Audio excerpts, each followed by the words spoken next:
বন্ধুরা, উড়ানের আজকের এপিসোডে আমরা দেখতে পারবো পূজা যখন রাগ করে বাসা থেকে বের হয়ে গিয়েছিল তখন কতগুলা গুন্ডা পূজাকে অ্যাটাক করেছিল। তো পূজা জুড়ে চিৎকার করাতে এদিক দিয়ে মহারাজ পূজাকে খুঁজছে। পূজার চিৎকারের আওয়াজ শুনলো মহারাজ, সেই গুন্ডাগুলাকে এরকমভাবে মারলো, পূজা অবাক হয়ে গেল। এদিক দিয়ে পূজার এক বন্ধু মহারাজকে পিছন থেকে ধরাতে মহারাজ তাকে এমন এক ঘুষি মারলো, এক ঘুষিতে তার রক্ত বের হয়ে গেল। তখন পূজা ভালোভাবে তাকিয়ে দেখলো, বলল তুই। তখন পূজাকে মহারাজ বলল, তুমি ওনাকে চিনো?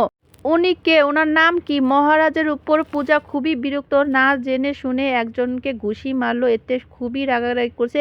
এদিক দিয়ে পূজা হাত ধরে উঠানোর পরে মহারাজ একটু রাগ করলো, পরে বলল যে, তখন বলল পূজা উনি কে? তখন কিছু বলল না। তো এতে মহারাজ অনেক মানে খুবই কষ্ট পেল, যে বারবার নামটা জিজ্ঞেস করছে, কি হয় জিজ্ঞেস করছে। পূজা তাও কিছু বলল না, শুধু বলল তুমি এভাবে একজনকে মারবে অন্যায় ছাড়া? তো এসব কথা জিজ্ঞেস করার পর পূজাকে বলল সেই লোকটি যে উনি কে। পূজা কিছু বলল না। তখন মহারাজ বলল আমি নো বডি, তারপর অনেক কিছু বলল। তখন মহারাজের বাবা ওরা সবাই আসলো, পূজাকে বলল। মহারাজ সেখান থেকে রাগ করে চলে গেছে। আর এদিক দিয়ে মহারাজের বাবা পূজাকে বলল পূজা মা বাড়ি যাবে। তখনই পূজা বলল, না বাবা, আমার নিজের সাথে নিজের পূজা ফেরা আছে। এদিক দিয়ে তো মহারাজ খুবই কষ্ট পাচ্ছে যে পূজা তার পরিচয় দিল না।